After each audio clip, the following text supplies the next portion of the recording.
Hi, I'm Adam Jones, Conservation Specialist for MFA Incorporated. I'm Lucas Brass, Soil Conservationist here with NRCS in Northeast Missouri. We're out here in Lewis County, Missouri today on a field that's been planted in cover crops last fall. This was corn last year, and we planted 40 pounds of cereal rye in order to get some erosion control, build some soil organic matter, and hopefully get some weed suppression in this field. In order to achieve all those goals, we needed to let that cover crop mature and get as tall as possible before we terminate and go ahead and plant for the year. So with all these practices, we're out here today to kind of share some tips and tricks as we go to plant into taller and taller cover crops. So at this point in time, we've decided that we're going to let these cover crops grow before we plant into them. The other option we would have is to come in and spray these cover crops and terminate them at a short growth stage, probably less than knee high, and those crops would wither down pretty quick. But unfortunately, you know, this time of year, it's been cold, it's been wet, and so herbicide hasn't worked really well, and we've had to go ahead and let these crops grow. That's not a problem, and we just kind of go with what Mother Nature gives us, and we're going to come in and look to plant right into these, and then we'll be looking to terminate within the RMA guidelines, or either some folks will terminate at planting time or within a week or so of planting. And really the reason that we choose kind of one of those two timings, Lucas, is for seed placement, right? A lot of times we can get in trouble if we kind of terminate this cover crop a couple weeks in advance of planting. As this rye kind of senesces down, it becomes a little harder to get good seed placement.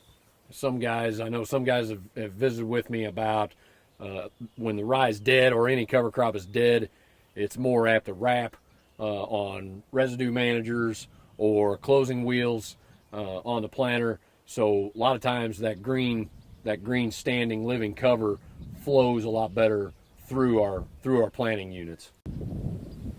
So even with this much residue and biomass on top of the ground, the mechanics of planting this field are going to be the same as what they would be in a conventionally tilled field.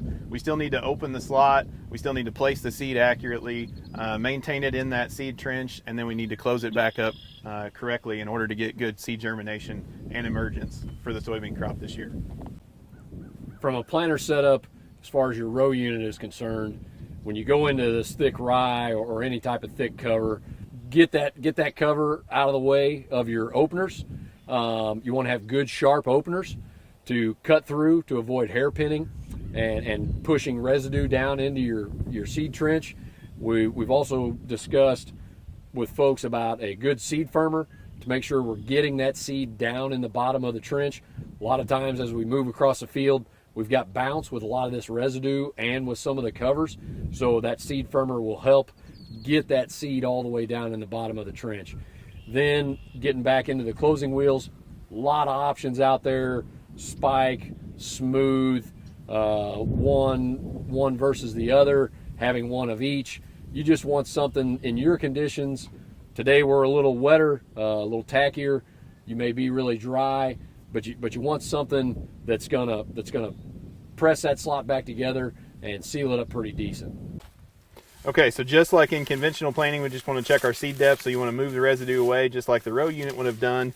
And let's just make sure that you want to make sure you don't see seed on top of the ground and we're getting it down through the residue. We definitely are.